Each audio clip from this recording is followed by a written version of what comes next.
Technology ద్వారా అభివృద్ధిలోనికి రావటం మంచిదే అయినప్పటికీ టెక్నాలజీ వాడుకుంటున్నప్పుడు జాగ్రత్తలు వహించాలి అని శాస్త్రవేత్తలు కూడా చెప్పటం అనేది జరుగుతుంది. ఈరోజు మన చేతిలో సెల్ ఫోన్స్ ఉన్నాయి. ఈ సెల్ ఫోన్స్ చూస్తున్నప్పుడు టెక్నాలజీ ద్వారా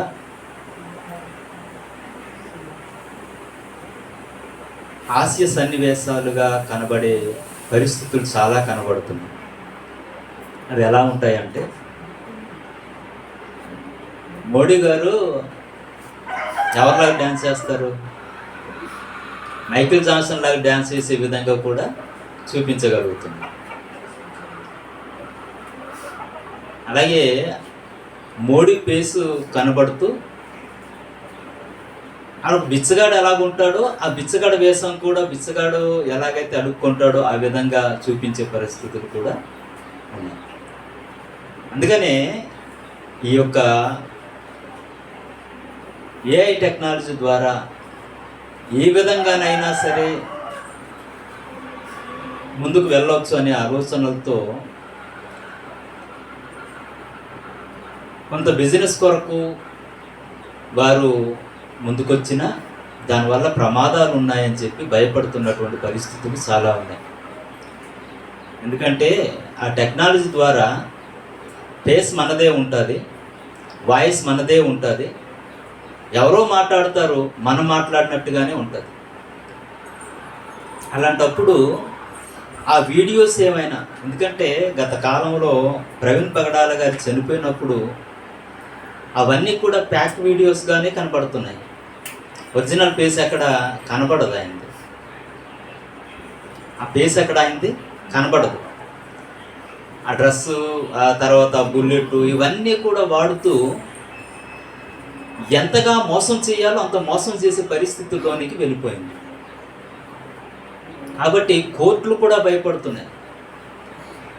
రాబో దినాలలో ఒక సాక్ష్యాన్ని తీసుకొని రావటానికి. ఎందుకంటే చాలా సందర్భాలలో వీడియో యాంకరు మాట్లాడుతున్నప్పుడు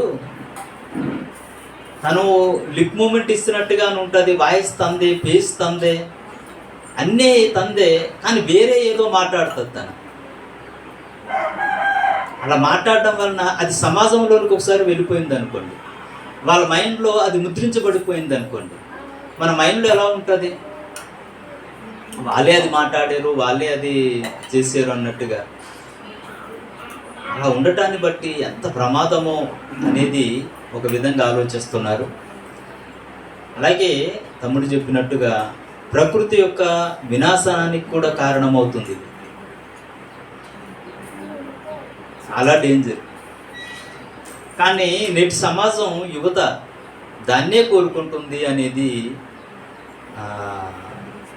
మనందరికీ తెలిసినటువంటి విషయమే. ఆ మధ్యాహ్నండి యూత్ ఈ టెక్నాలజీని ఉపయోగించుకొని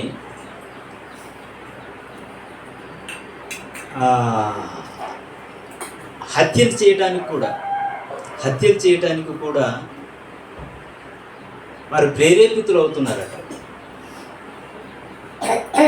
అంటే మోసాలు చేయటం కానివ్వండి, హత్యలు చేయటం కానీ అన్ని రకాలుగా అదొక పెద్ద ప్రపంచంగానే దాన్ని సృష్టించే విధంగా ముందుకు వెళ్తున్నారు. అందుకనే నమ్ముకోవాల్సింది ఎవరిని అంటే దేవుణ్ణి నమ్ముకోవాలి అని. ఇది ఇశ్రాయేలు కాలం నుండి కూడా దేవుడు చెప్తున్నటువంటి మాటలుగానే తమ్ముడు చెప్పడం అనేది జరిగింది. ఇశ్రాయేలు కాలంలో కూడా వాళ్ళు ఎవరిని పక్కన పెడుతున్నారట, దేవుణ్ణి పక్కన పెడుతున్నారు. అంటే దేవుని వాక్యాన్ని దేవుడు వద్దు అనుకుంటున్నారు, కృత్రిమం కావాలనుకుంటున్నారు. కృత్రిమం అనేది మనల్ని ఏం చేస్తుంది అంటే భ్రమపరుస్తుంది. అంటే ఒరిజినల్గా ఉన్నట్టుగానే ఉంటుంది, కానీ అది ఒరిజినల్ కాదు. ఆ భ్రమలో బ్రతికేస్తున్నటువంటి పరిస్థితుల్లోనికి వెళ్ళిపోతాం మనం. ఈ ఏఐ టెక్నాలజీ ద్వారానండి మన డేటా అంతా కూడా వాళ్ళకి వెళ్ళిపోద్ది, తెలిసిపోద్ది కొద్ది కాలానికి వచ్చేటప్పటికి. గత కాలంలో ఒకసారి చెప్పినట్టున్నాను,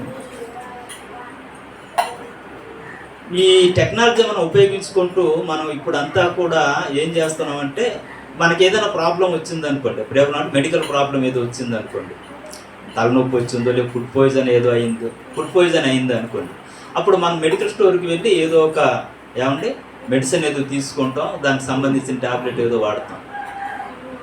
అప్పుడు మనం ఏం చేస్తాం, ఫుడ్ ఆర్డర్ ఇచ్చుకుంటాం కదా, ఫుడ్ ఆర్డర్ ఇచ్చుకొని ఇది తెచ్చుకొని తింటాం, దానివల్ల ప్రాబ్లం వస్తుంది. అప్పుడు మళ్ళీ ఏం చేస్తాం, మనం మెడికల్ స్టోర్కి వెళ్తాం, మెడికల్ స్టోర్కి వెళ్ళి ఏదో ట్యాబ్లెట్ ఏదో మెడిసిన్ ఏదో తీసుకుంటాం, అది వేసుకుంటాం. ఆ తర్వాత మన ఫోన్లో మనకు మెసేజ్లు వస్తుంటుంది, నెక్స్ట్ టైం కూడా మళ్ళీ ఆ ఫుడ్ ఆర్డర్ ఇచ్చినప్పుడు మళ్ళీ మెసేజ్ వస్తుందట. అంటే మనకు తెలియజేస్తుందట, మనకు తెలియకుండానే, లాస్ట్ టైం మీరు ఈ ఫుడ్ని ఆర్డర్ చేశారు కదా, దీనివల్ల మీకు ఫుడ్ పాయిజన్ అయింది, మళ్ళీ అది చేయకండి అని చెప్పి చెప్తుందట.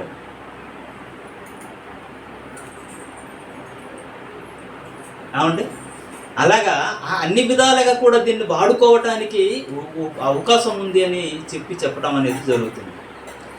కాబట్టి ఇది ఏం చేస్తుంది అంటే, ఇలాంటివన్నీ కూడా ఆలోచిస్తున్నప్పుడు మనిషి ఏమైపోతాడంటే దేవుణ్ణి మర్చిపోతాడు. దేని మీద ఆధారపడతాడు? టెక్నాలజీ మీద ఆధారపడతాడు. ఈ టెక్నాలజీ మీద ఆధారపడుతున్నప్పుడు అసలు అన్నీ నాకు తెలియకుండానే ఇవన్నీ నాకు సజెషన్స్ ఇవ్వటం కానీ, నాకు తెలియజేయటం కానీ, నాకున్నటువంటి రోగాలు చెప్పటం కానీ, ఈ ఏ టెక్నాలజీ వచ్చిన తర్వాత నుండి ఈ చాలామంది భయపడుతున్నటువంటి పరిస్థితులు ఉన్నాయి. సినిమా వాళ్ళు కూడా భయపడిపోతున్నారు ఇప్పుడు. ఎందుకో తెలుసా? సినిమా వల్ల చాలామంది బ్రతుకుతున్నారు, చాలామంది టెక్నీషియన్స్ అందరూ కూడా బ్రతుకుతున్నారు. సినిమాకి కావలసినటువంటివి అంటే ఒక కొరియోగ్రాఫర్ కానివ్వండి, లేకపోతే దానికి సంబంధించినటువంటి వాళ్ళు ఎంతమంది ఉంటారో వాళ్ళందరికీ పని ఉంటుంది అన్నమాట. ఈ ఏఐ టెక్నాలజీ వచ్చిన తర్వాత నుండి ఒక హీరో ఉంటే చాలట, డ్యాన్స్ ఏం చేయగలరు, ఆ 20 సంవత్సరాలు ఎలాగున్నాడో ఆ రూపాన్ని తీసుకొచ్చేయగలరు, డైలాగ్ చెప్పించేయగలరు, ఫైట్ చేయించేయగలరు. ఇంకా అలాంటప్పుడు ఫైట్ మాస్టర్స్, ఈ యొక్క డాన్స్ మాస్టర్స్, దాని ఆ టెక్నీషియన్స్ అందరూ ఏమైపోవాలి, ఒక హీరోతోనే అన్నీ చేయించేయగలరు. అలాగైతే సినిమాలో మరి ఎంతమంది బ్రతుకుపోతుంది అని చెప్పి భయపడుతున్నటువంటి పరిస్థితులు. పాటలు కూడా ఈ మధ్య వచ్చాయి కదా, పాటలు కూడా వచ్చాయి కదండి. ఏ టెక్నాలజీ ద్వారా ఏమొచ్చాయి, పాటలు వచ్చాయి, క్రైస్తవ పాటలు కూడా. అది ఆ మంచిగా ఉపయోగిస్తే పర్వాలేదు, బూతు పాట కూడా ఆ మధ్య వచ్చిందో మీకు చూసారో లేదు. అంటే మీరంటే నాకు పడలేదు, పడినప్పుడు ఈ టెక్నాలజీ ఉపయోగించుకొని మీరు బూతు పాటలు కూడా తయారు చేసే పరిస్థితుల్లోనికి వచ్చాయి. ఇంకా ప్రమాదం ఉంది దీనివల్ల అనేది ఆలోచించుకుంటేనంటే చాలా ప్రమాదం ఉంది. ప్రకృతికి వినాశనం ఉంది, మనకు కూడా మనుషుల మధ్య గొడవలు వచ్చే పరిస్థితులు ఉన్నాయి. కాబట్టి మనం కృత్రిమాన్ని నమ్ముకోకూడదు. మరి ఎవరిని నమ్ముకోవాలంటే దేవుడిని నమ్ముకోవాలి. అందుకనే దేవుణ్ణి కనుమరుగు చేయటానికి, దేవుడు లేడు అని చెప్పటానికి ఇవన్నీ కూడా సాతాను యొక్క ఎత్తుగడలాగానే మనకు కనిపిస్తుంటాయి. కీర్తనల గ్రంథంలో 14వ అధ్యాయంలో అంటాడు కదా, దేవుడు లేననేవాడు బుద్ధిహీనుడుగా మారిపోతున్నటువంటి పరిస్థితులు నేటి సమాజంలో మనం చూస్తున్నాం. దేవుణ్ణి కనుమరుగు చేయాలి అనుకుంటున్నాం. ఆ దేవుని గురించి మనం ఆలోచిస్తున్నప్పుడు అండి, ప్రకటన గ్రంథంలో ఒక మంచి మాట రాయబడి ఉంది. ఒకసారి మనం చూద్దాం. ప్రకటన గ్రంథము 3వ అధ్యాయంలో 11వ వచనాన్ని ఒకసారి మనం చదువుదాం. నేను త్వరగా వచ్చుచున్నాను, ఎవరును నీ కిరీటమును నపహరింపకుండునట్లు నీకు కలిగిన దాన్ని గట్టిగా పట్టుకొను. అంటే నేను త్వరగా వస్తున్నాను అనే ఒక మాటని మనం తీసుకుంటేనండి, ఎందుకు త్వరగా వస్తున్నాను అని చెప్పినటువంటి మాటని మనం ఆలోచించాలి అని మనం ఒకసారి ఆలోచిస్తే, ఒకసారి ఆయన వచ్చారు, ప్రభు అయినటువంటి యేసుక్రీస్తు వారు భూమి మీదకి ఒకసారి ఆయన రావటం అనేది జరిగింది, మనందరికీ తెలుసు. ఇప్పుడు రెండోసారి రాబోతున్నాడు ఆయన రెండోసారి రాబోతున్నాడు. రెండోసారి వచ్చినప్పుడు జరిగే పని ఏంటి అంటే, రెండోసారి వచ్చినప్పుడు ఏం జరుగుతుంది, ఎందుకు వస్తున్నాడు అనేది మనం ఒకసారి ఆలోచిస్తేనండి, ఒకటి బహుమానం ఇవ్వడానికి వస్తున్నాడు, రెండవది తీర్పు తీర్చడానికి వస్తున్నాడు. మొదటిసారి వచ్చినప్పుడు మన మీద కృప చూపించడానికి వచ్చారు. మొదటిసారి భూమి మీదకి వచ్చిన తర్వాత మనుషులందరి పాపాల కొరకు మనల్ని రక్షించడానికి ఆయన రావటం అనేది జరిగింది. ఇప్పుడు రెండోసారి రాబోతున్నాడు. అంటే త్వరగా నేను వస్తున్నాను అంటే, ఆయన త్వరగా వస్తున్నాను అని చెప్పినప్పుడు మనకి మొదటిసారి వచ్చినప్పుడు ఏం చేశాడో ఒకసారి గుర్తుంటే, ఆ మొదటిసారి వచ్చి మన రక్షణలోనికి తీసుకుని వచ్చిన తర్వాత, మనల్ని దేవుని కొరకు బ్రతుకమని చెప్పిన తర్వాత, దేవుని కొరకు నమ్మకంగా బ్రతకవలసినటువంటి మనల్ని దేవుని నుండి వేరు చేయటానికి అనేకమైనటువంటి ఎత్తుగడలు సాతాను సమాజంలోనికి తీసుకొస్తున్నటువంటి పరిస్థితి.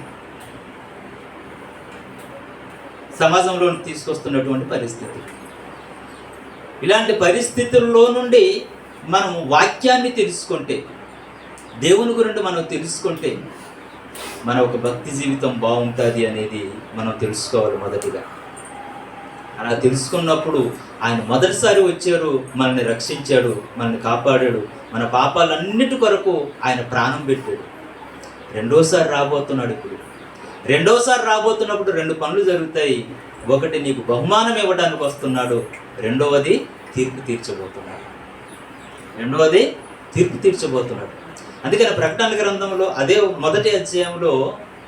ప్రకటన గ్రంథం మొదటి అధ్యాయంలో 7వ వచనంలో చూడండి చెప్తున్నారు. మళ్ళీ ఆ మాటను జ్ఞాపకం చేస్తూ, ఇదిగో ఆయన మేఘారూరుడై వచ్చుచున్నాడు, ప్రతి నేత్రము కూడా ఆయన చూస్తుందట. ఏమండి? ఆయన మేఘారూరుడై వచ్చుచున్నాడు, ప్రతి నేత్రము కూడా చూస్తుంది. అంటే ఈ మాటలు మనం చదువుతున్నప్పుడు మొదటిసారి ఆయన వచ్చినప్పుడు ఆయన మనం చూడలేదు. ఇప్పుడు ఉన్నటువంటి జనరేషన్లో మొదటి శతాబ్దంలో ఉన్నటువంటి వారే చూశారు. కానీ మొదటి శతాబ్దంలో చూసినటువంటి వారు ఆయన్ని నమ్మలేనటువంటి పరిస్థితుల్లో కూడా చాలామంది ఉన్నారు. కానీ రెండోసారి ఆయన వచ్చినప్పుడు అటండి అందరు చూస్తారు ఆయన్ని. రెండోసారి వచ్చినప్పుడు అందరు చూస్తారు. ఏమంటున్నారు? ఇదిగో నేను త్వరగా వస్తున్నాను అంటున్నారా? అదే, ఆయన మేఘారూఢై వచ్చుచున్నాడు, ప్రతి నేత్రము ఆయన కూడా చూస్తుందట. ఆయన పొడిచిన వారు కూడా చూస్తారట. భూజనులందరూ ఆయన చూచి రొమ్ము కొట్టుకొందురు. అవును, ఆమేన్ అంటున్నారు. ఏమండి? ఆయన పొడిచిన వారు కూడా ఆయన చూస్తారట. అంటే ఆయన త్వరగా వస్తున్నాను అనే ఒక మాటని చెప్తున్నప్పుడు ఆయన పొడిచిన వారు కూడా ఆయన చూస్తారు. ప్రతి నేత్రము కూడా ఆయన చూస్తారు. అందరూ కూడా ఆయన చూస్తారట. అందరూ ఆయన చూస్తారు. అంటే ఈ విషయాలు మనం చదువుతున్నప్పుడు మనకు ఆలోచన రావాలి. ఏదో టెక్నాలజీ ద్వారా మనం మోసపోయేవారుగా కాకుండా, దేవుడు ఉన్నాడు అని ఒక విశ్వాసంతో మనం ముందుకు వెళ్ళగలిగితే, ఆ దేవుని యొక్క విశ్వాసంలో ముందుకు మనం కొనసాగుతున్నప్పుడు అండి, ఆయన రెండవ రాకడ జరుగుతున్నప్పుడు ఆ రెండవ రాకడలో మనం ఎదుర్కొనే పరిస్థితుల గురించి మనకి జ్ఞాపకం చేస్తూ, ఏమండి, మొదటి శతాబ్దంలో ఎవరైతే నమ్మకుండగా ఆయన అవమానం చేశారో, హేళన చేశారో, ఆయన పుట్టుకొని అవమానం చేశారో, ఆయన రక్షణను అవమానపరిచారు, ఆయన రక్షకుడుగా అంగీకరించకుండా ఆయన తృణీకరించారో, అలాంటి వారందరికీ కూడా ఒక రోజు ఉంది. ఆ రోజున వాళ్ళు ఏం చేస్తారట? అందరూ చూస్తారట. చూసిన తర్వాత ఏం చేస్తారట? రొమ్ము కొట్టుకుంటారట, బాధపడతారట. ఎందుకు బాధపడతారు? ఆయన రక్షకుడుగా పరిచయం చేసుకున్నప్పుడు ఆయన రక్షణలోనికి రానటువంటి వారందరూ కూడా ఆయన తీర్పులోనికి వస్తున్నప్పుడు, ఆయన ఆ ఒక సింహాసనం మీద కూర్చున్నప్పుడు అండి, అప్పుడు రొమ్ము కొట్టుకుంటారు. అయ్యో, ఈ మహానుభావుని నేను నమ్మలేదు, ఈయన చెప్పిన మాటలు నేను వినలేదు, ఈయన తృణీకరించాను, ఈయన అవమానపరిచాను, ఈయన గాయపరిచేను అప్పుడు బాధపడుతున్నటువంటి పరిస్థితులు ఉంటాయి. అందుకనే మొదటిసారి వచ్చినప్పుడు ఏమంటే ఆ జరిగినటువంటి సంఘటనలన్నీ కూడా గ్రంథస్థంలో మరి వ్రాయబడ్డాయి. అవన్నీ చదివి మనం నేర్చుకుంటున్నాము, తెలుసుకుంటున్నాము. కానీ రక్షణలోనికి రాలేకపోతున్నాం. రక్షణలోనికి మనం రాలేకపోతున్నాం. అంటే ఆయన్ని తెలుసుకొని రక్షణలోనికి రావాలి అని చెప్పి మొదటి శతాబ్దంలో వచ్చి నీ కొరకు నా కొరకు ఏమంటే ఈ యొక్క సశరీరుడుగా ఏమంటే శరీరాన్ని ధరించుకొని భూమి మీదకి వచ్చి నీలాంటి నాలాంటి శరీరం ధరించుకొని వచ్చి మనలందరికీ రక్షణ ఇవ్వడానికి ఆయన వచ్చారు. ఆయన రక్షణని పొందుకున్నటువంటి మనము, ఆ రక్షణలో కొనసాగవలసినటువంటి మనము, ఆ రక్షణని నిర్లక్ష్యం చేస్తూ బ్రతుకుతున్నటువంటి పరిస్థితులు ఏమైనా ఉంటే ఏమండి ఆయన రెండోసారి వచ్చినప్పుడు 2 పనులు జరుగుతాయి అన్నాడు. ఒకటి బహుమానం ఇవ్వటానికి, రెండవది తీర్పు తీర్చడానికి ఆయన వస్తున్నారు. ఏమండి అందుకని ఏమని చెప్తాడంటే అదే ప్రకటన గ్రంథం 22వ అధ్యాయము 12వ వచనంలో మనం చూస్తే ఆయన బహుమానం ఇవ్వడానికి వస్తున్నప్పుడు ఆ బహుమానం మనం పొందుకోవాలి అంటే ఇదిగో ఆయన త్వరగా వచ్చుచున్నాడు, వాని క్రియల చొప్పున వానికి ప్రతి వానికి ఇచ్చుటకు నేను సిద్ధపరిచినటువంటి జీతము నా యొద్ద ఉన్నది. ప్రతి వానికి వాని క్రియల చొప్పున ఏమంటే జీతం ఇవ్వడానికి సిద్ధపరిచినటువంటి జీతం ఉందట. ఆ ఒక జీతం పుచ్చుకోవటానికి నువ్వు సిద్ధంగా ఉన్నావా? జీతం తీసుకోవాలి. జీతం తీసుకోవాలంటే ఏం చేయాలంటే పని చేయాలి కదా.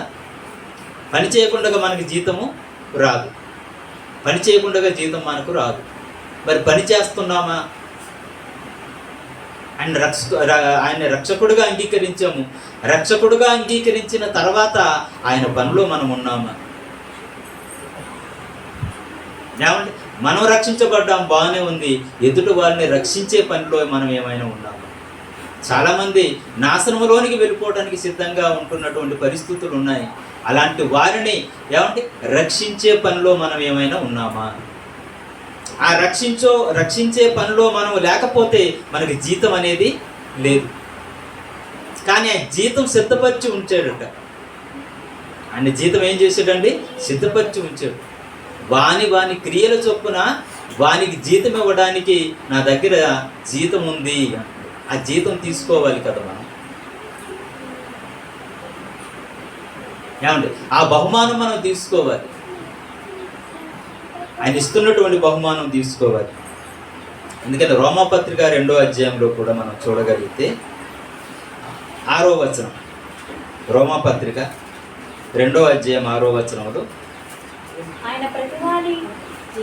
ఆయన ప్రతివానికి వాని క్రియల చొప్పున ప్రతిఫలం ఇచ్చును. వాని క్రియల చొప్పున వానికి ఏమిస్తాడటండి?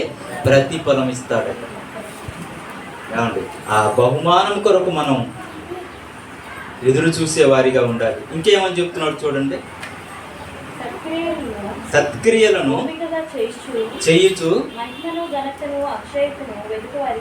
మహిమను ఘనతను అక్షయతను వెదకు వారికి నిత్య జీవం అనే బహుమానం ఇవ్వటానికి ఆయన సిద్ధంగా ఉన్నాడు.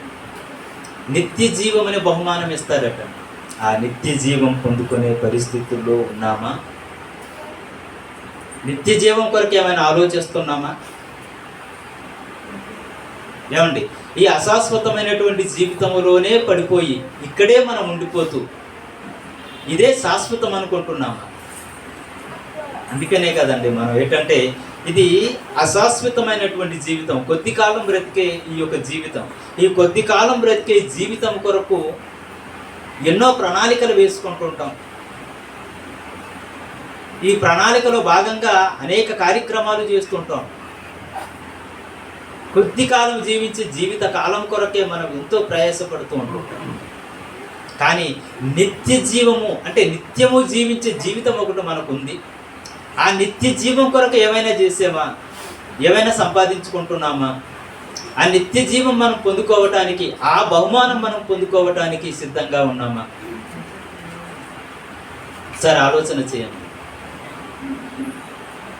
ఎందుకంటే మనకు ఆయన నేను త్వరగా వస్తున్నాను అంటే ఒకటి బహుమానం ఇవ్వడానికి వస్తున్నారు, రెండవది తీర్పులోనికి తీసుకుని వెళ్ళటానికి, అంటే తీర్పు తీర్చడానికి ఆయన వస్తున్నారు.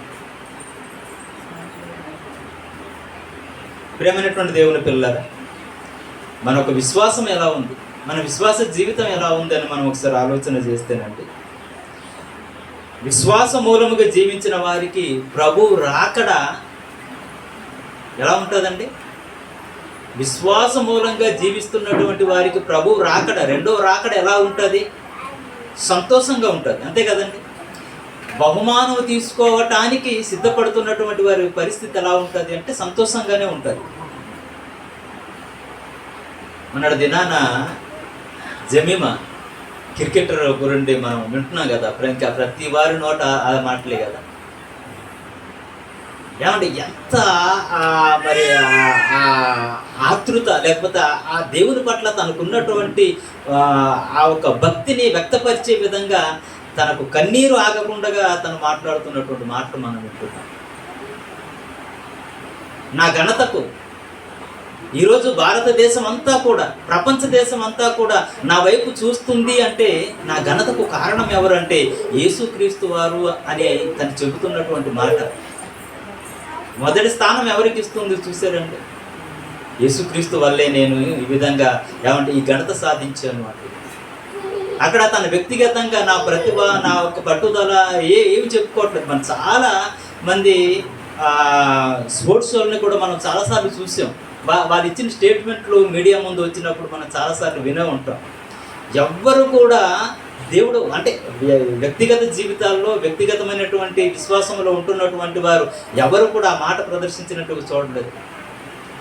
చెప్తే వాళ్ళ కోచ్ పేరు చెప్తుంటారు, లేకపోతే ఆ దేశం పేరు చెప్తుంటారు కదండి, లేకపోతే తల్లిదండ్రులు నా చిన్నప్పటి నుండి దీన్ని ప్రోత్సహించారు, నడిపించారు అని చెప్తుంటారు, లేకపోతే నా ప్రతిభ, నా పట్టుదల, లేకపోతే ఏవో చెప్తుంటారు. కానీ అమ్మాయి నిజంగా చెబుతున్నటువంటి మాట వింటుంటున్నప్పుడు అండి దేవుణ్ణి ఎంతగా కనపరుస్తుంది అనేది మనకు అర్థమవుతుంది.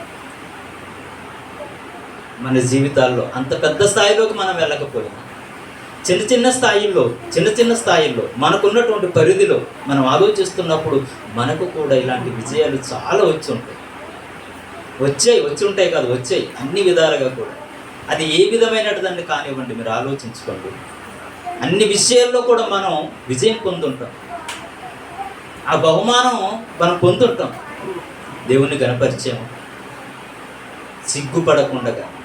అంతమందిలో ఏమంటే ఆమె మాట్లాడుతున్నటువంటి విషయం ఎవరో ఏదో అనుకుంటారు అని ఇప్పుడు ఎందుకంటే చాలా కామెంట్స్ వస్తుంటాయి. ఒక రిలీజన్కి సంబంధించిందిగా మాట్లాడడం అనేది ఎలా ఉంటుంది అంటే కామెంట్స్ చాలా వస్తుంటాయి.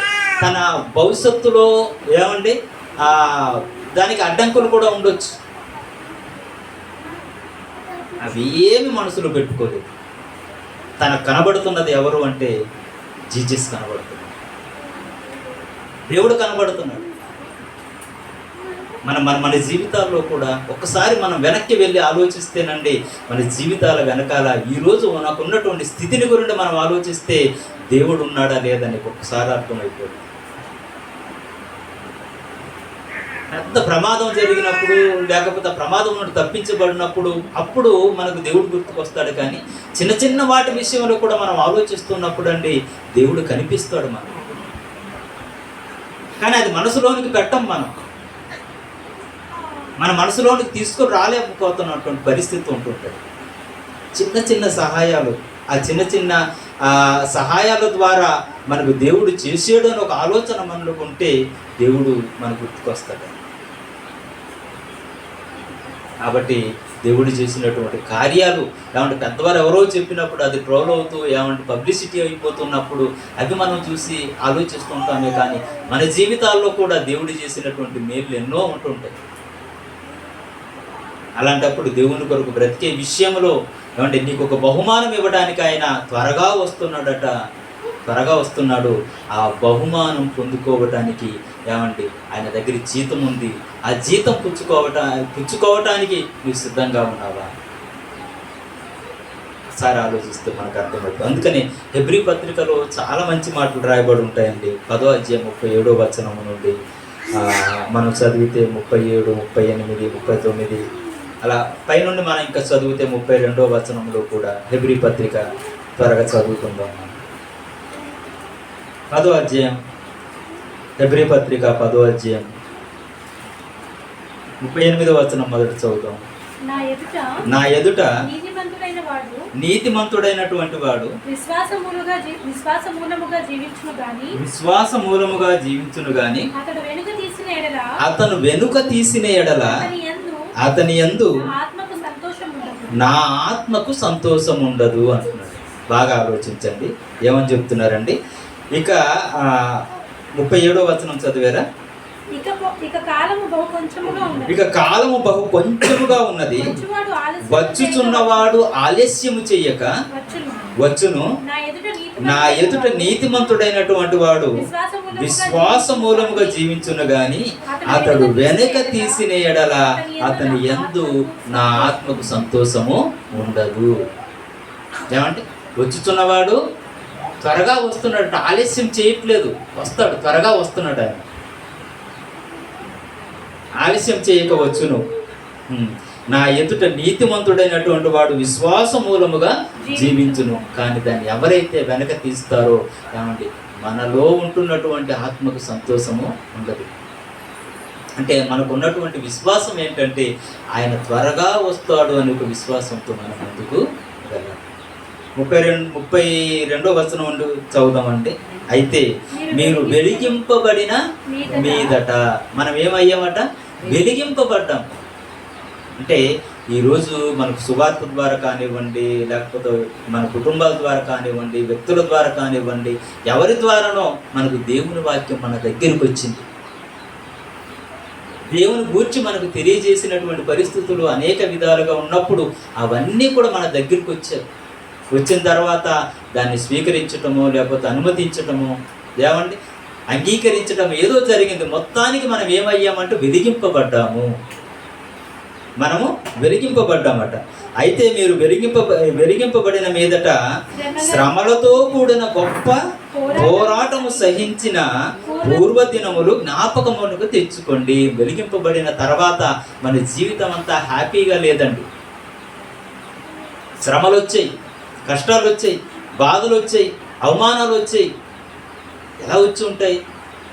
కుటుంబంలోనే మనం చూస్తున్నప్పుడు ఏమండి భార్య ద్వారా మనకు అవమానాలు, నిందలు, ఇబ్బందులు ఉండొచ్చు. భర్త ద్వారా ఎదుర్కొని ఉండొచ్చు, పిల్లల ద్వారా ఎదుర్కొని ఉండొచ్చు, తల్లిదండ్రుల ద్వారా పిల్లలు ఎదుర్కొని ఉండొచ్చు. అంటే మనం ఒకసారి వెలిగింపబడిన తర్వాత అంత సులువుగా దేవుని దగ్గరికి రావటం అనేది జరిగి ఉండకపోవచ్చు. చాలా కష్టాలు ఉంటాయి. అలాంటి పరిస్థితుల్లో నుండి మనం బయటపడ్డామట. పూర్వదినములు జ్ఞాపకానికి ఒకసారి తెచ్చుకోండి అంటున్నారు. ఏమంటే సహకారం మనకు అందకపో ఉండొచ్చు. భర్త ఒక వైపుకి వెళ్తుంటే భార్య మరొక వైపుకి వెళ్తుండొచ్చు. ఏమంటే భర్త ముందుకు వెళ్తానంటే భార్య లాగుతుండొచ్చు. భార్య వెళ్తానని చెప్పంటే భర్త వెనక్కి లాగవచ్చు. ఇలాంటి పరిస్థితుల్లో ఒకసారి మనం జ్ఞాపకం చేసుకుంటే మనం వెలిగించబడిన తర్వాత అంత సులువుగా వచ్చినటువంటి పరిస్థితి మనకేమీ కనిపించట్లేదు. ఒక్కసారి పూర్వపు దినాలని జ్ఞాపకం చేసుకోండి. ఒక విధముగా చూచితే మీరు నిందలను, బాధలను అనుభవించుట చేత 10 మందిలో ఆరాటపడితిరి. మరి ఒక విధముగా చూచితే వాటిని అనుభవించిన వారితో పారివారైతిరి. ఎలయనగా మీరు ఖైదీలో ఉన్న వారిని కరుణించి మీకు మరి శ్రేష్టమైనది స్థిరమైనదినైనా స్వాస్యమున్నదని ఎరిగి మీ ఆస్తి కోల్పోవటకు సంతోషముగా ఒప్పుకుంటేది. కాబట్టి మీ ధైర్యమును విడిచిపెట్టకండి, దానికి ప్రతిఫలముగా గొప్ప బహుమానము కలుగుతుంది అంటున్నాడు. ఏమంటే గొప్ప బహుమానం మనకు ఉందట. ఏమంటే బహుమానం రావాలి అంటే అంత సులువుగా వచ్చేది అది కాదు. ఎంత కష్టం ఉంటుందండి. ఎన్నిసార్లు ఫెయిల్ అయిపోతామండి.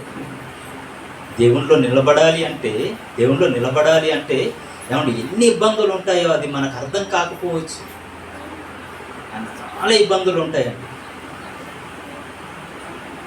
దేవుని సన్నిధికి వస్తే దేవుని సేవకుడు చెప్తుంటుంటారు, బయటికి వెళ్తే ఇంట్లో ఉంటుంటాయి కొన్ని సమస్యలు.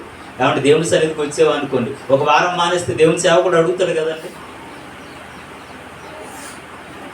దేవుళ్ళు నిలబెట్టాలని దేవుని సేవకులు అడుగుతుంటారు, విశ్వాసులు అడుగుతుంటారు, బయట వాళ్ళు అడుగుతుంటారు, రకరకాల పరిస్థితులు ఉంటాయి. మన జీవన విధానంలో మనం చూస్తున్నప్పుడు, మన అడుగులు తడబడుతున్నప్పుడు, అంటే కొన్ని తప్పిదాల్లో మనం పడుతున్నప్పుడు పరిస్థితులు ఎలా ఉంటాయంటే ఎదుటివారు ఎత్తి చూపించే పరిస్థితులు కూడా ఉంటాయి. నువ్వు క్రైస్తవుడు కదా, ఇలా మాట్లాడవచ్చా, ఏమంటే ఇలా బ్రతకొచ్చా, నీ పద్ధతి ఇలా ఉండవచ్చా, ఇలాంటి అన్నీ కూడా మనం ఎదుర్కొని ఉంటాం.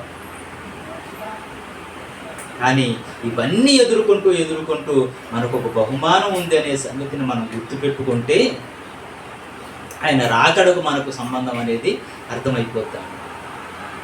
ప్రియమైనటువంటి దేవుని పిల్లారా, మనం జాగ్రత్తగా ఆలోచన చేయగలిగితే ఏమంటే ఇంకొక మాట కూడా మనం చదువుకొని ముగించుకున్నాం త్వరగా. ఓర్పు కలిగినటువంటి వారికి బహుమానం ఖచ్చితంగా వస్తుందని ఇప్పుడు మనం నేర్చుకున్నాం కదండి. ఓర్పు అంటే మనకు ఉండాలి. ఓర్పు ఉంటే మనకి ఏముంటుందట, బహుమానం ఉంటుంది.